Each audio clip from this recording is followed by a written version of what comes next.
I'd like to start out by saying that this video is not meant to vilify cops in any way. There's certainly cops that have done very amazing things that people wouldn't predict. This is just a much more general view, keeping in mind very many variables when it comes to how society operates and its interconnection. Starting off with the fact that anyone wanting to become a cop is a very perplexing thing to me. Now, I'm sure we all want to see ourselves as the good guy, and I'm sure people who are cops think that they're believing under the impression that they're doing good things, and maybe they're not doing anything terribly wrong, but in order to have a true understanding of the way that your actions are affecting society is a completely different conversation for another day. I said for another day, but we're actually going to get to it later. We just have more important things to discuss at this current moment to help make sense. So, in order to solve this confusion I had within myself, I then asked why you would need an authoritative power in a society. And surely that would be because you have to correct behavior, right? And in order to have something to go against, in order to have something to correct, that means that there's going to need a general consensus, right? To break in order to go against. And so surely that consensus was made by just a certain amount of people, right? I would have to assume. Now all that's something to think about, but when we get back to the first question, we have to think why someone would act out against humanity in such a way in order for correction to be needed, right? Now, if you look up the type of crimes that are committed, the most majority of the amount of crimes that are committed, you will see that they are, again, acts against humanity. Person to person, it's me or you, a dog-eat-dog world type of thing. Everybody's just kind of in it for themselves. Now, I'm fairly certain that not even a robber would want to get robbed, so what would cause someone to act in such a way? Now again, I know we're jumping around a lot here, but we'll get to that later. First, we need to discuss why cops are actually detrimental to society. You see, the thing is about cops is that they are very situational. They're only gonna be able to solve crime that has already happened, and it doesn't really help it. It's just like a band-aid that keeps getting ripped off, and it's gonna keep getting ripped off again and again and again, and it doesn't really do anything about crime rates. Like, having more authoritative power isn't gonna stop the crime from happening. So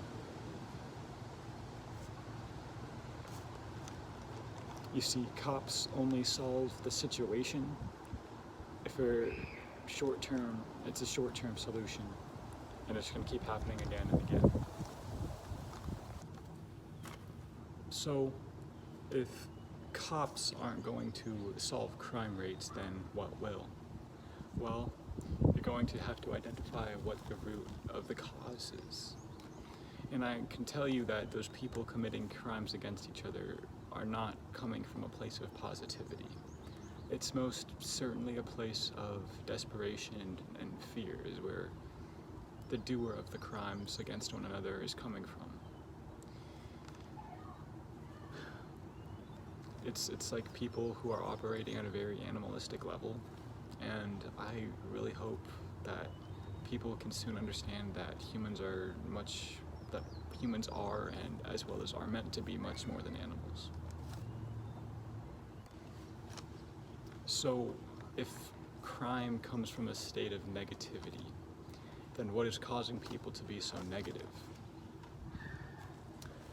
Now, surely not everybody has the same nature, but when it comes to who you become, your environment certainly plays a role in that. So what would cause an environment to be so negative? I'm gonna make it really simple for you. Money. So why would money cause this state of negativity? I mean, it kind of you need it for every aspect of society.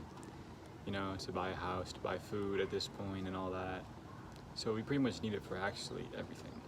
So it's taking advantage of our survival mechanisms, and our survival mechanisms have been replicated in order to behave around money. And so that's how it'd be negative. So why do we use money? Because someone said so, I guess. That's probably why. And then everybody listened, or something along those lines. I'm not completely and utterly sure.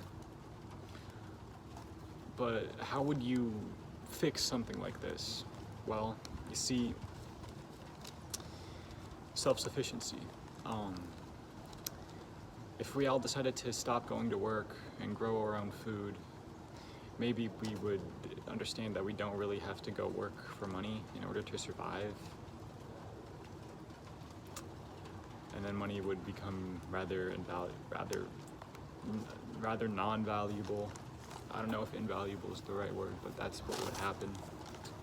I don't need to work because I could grow my own food, and then I could do things like love my family and spend time with the people I like and explore what the world truly has to offer us, instead of doing something we most likely dislike just for money.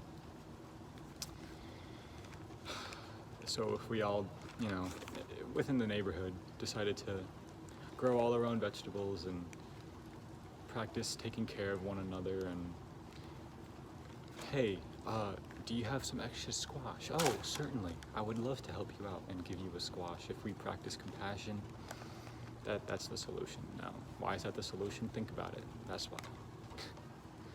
Thank you.